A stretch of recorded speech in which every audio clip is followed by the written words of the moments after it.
Brother Khalid,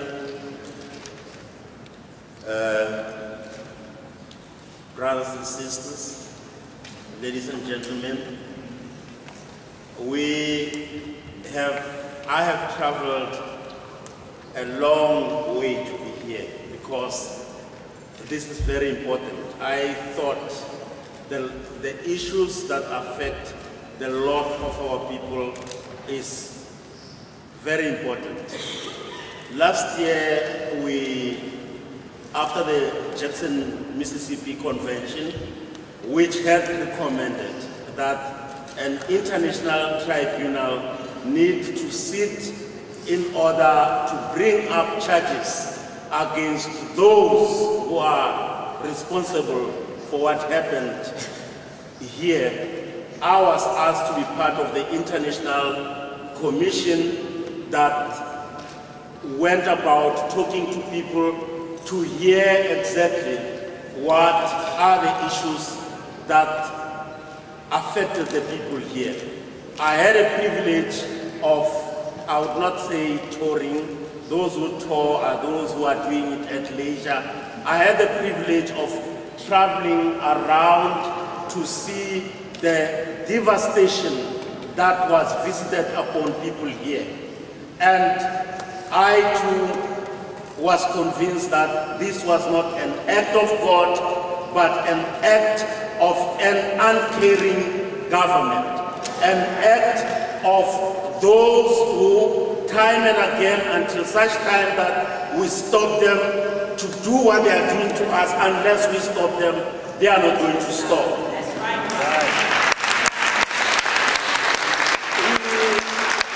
We listened to the testimonies of a lot of people.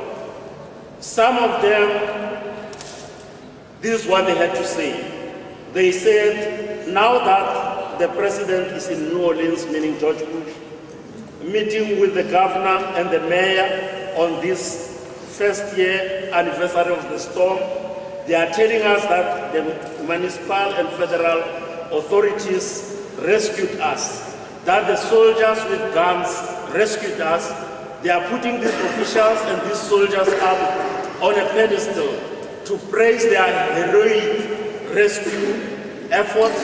This is the word that is going out all across the country. But these were the officials and soldiers who ignored us, who clapped us when we asked questions, who put guns at our heads as if we were criminals, and who shot and killed us if we got RPT. These are the officials and soldiers who rescued the white folks in the rich areas and left us stranded on the bridges, on highways, on rooftops, refusing to pick us up in their trucks or buses because we were black. These are the people who left black folks stranded on rooftops for days and days while they were prioritizing protecting the property of the white folks. We can't let them get away with this. On this first anniversary, they are showing you something that didn't happen. We can't let them get away with this. We simply can't. And it was such motivations as we went around, as we had stories. One evening we walked into a supermarket and we met this lady teacher who told us that from her school, one single school, 14 children perished. And as we went around, we had stories and stories of the suffering of our people. And we were convinced that the United States government at all levels has to answer for what was happening and what has happened. We were also convinced that there are those who remained indifferent to the suffering of our people. Right. The UN did not say anything. The African leaders did not say anything. Right. And so many people did not say anything. And we thought we should come together here to say there is somebody who has to answer for this devastation.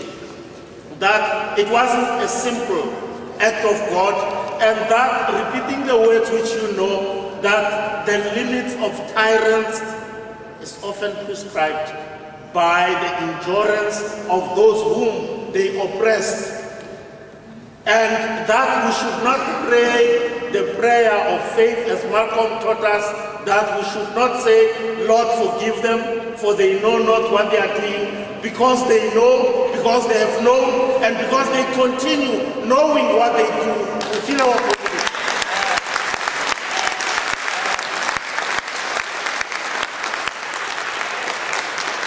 That the whole world watched. I watched from South Africa. I watched as the rich started moving out of New Orleans.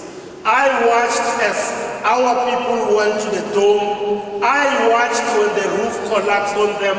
I watched as days passed on without anything, without any assistance coming through. And we think today we start a process where we know we have to count on ourselves.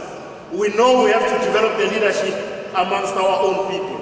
I'll tell you, as somebody who comes from Africa, that Africa is looking at the United States, is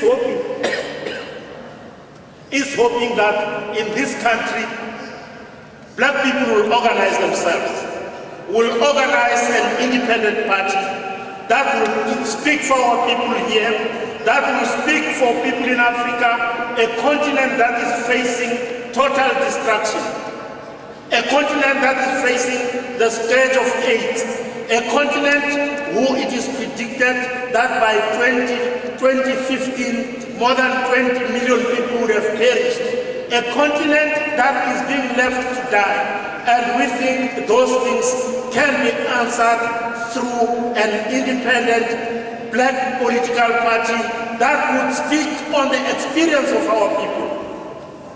People in Africa still remember that the wealth, the greatness of the United States was not built on rock and roll, that it was the blood of our people, that it was the sacrifices in the cotton fields, that it was the children of slaves and slaves who built this country that today was isolated.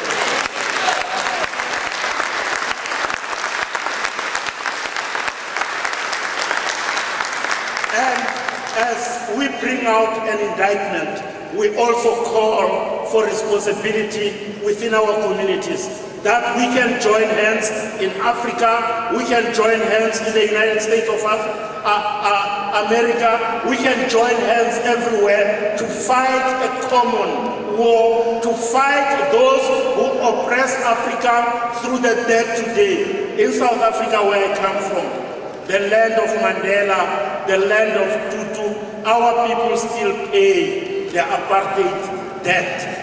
We still pay for those who oppressed us. We still spend more than $8 billion every year for those who use the money to build the prisons, to send people to the borders, to kill our people. In Africa we say, stop the debt, and in the United States we say, the life of black people, it's important, it's sacred, and it needs to be respected. I thank you.